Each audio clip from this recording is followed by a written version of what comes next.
మీ మీద నా కాడిని ఎత్తుకొని నా యొద్ద నేర్చుకొనుడి.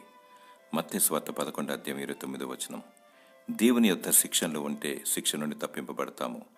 ప్రభువైన యేసుక్రీస్తు దీన మనసు గలవాడు, సాత్వికుడు. పాపభారం చేత దాస్యమనే కాడి క్రింద కొట్టుమిట్టాడుచున్న నిన్ను దేవుడు ప్రేమతో పిలుచుచున్నాడు.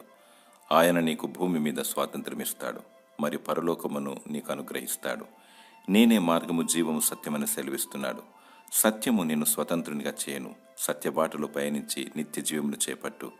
ఆయన నీకు రక్షణ, నిరీక్షణ ఇచ్చుటకు, విడుదల, విమోచనిచ్చుటకు మన పాపముల కొరకు సిలువను మోశాడు. సిలువలో వేలాడి రక్తాన్ని చిందించాడు. చనిపోయి తిరిగి లేచాడు. దాస్యపు కాడిని విరగగొట్టాడు. సాతాను తలను చితుకులు ద్రొక్కాడు. పాపపు ముళ్ళును విరిచాడు. ప్రభువైన యేసుక్రీస్తును వెంబడించు. ఆయన పాదాల చెంత నేర్చుకో. ఉత్తమమైన దాన్ని ఎన్నుకో. ఎత్తబడే వధువు గుంపులో ఉండెదవు. దేవుడు నీకు జీవ కిరీటము దయచేయునుగాక. ఆమేన్.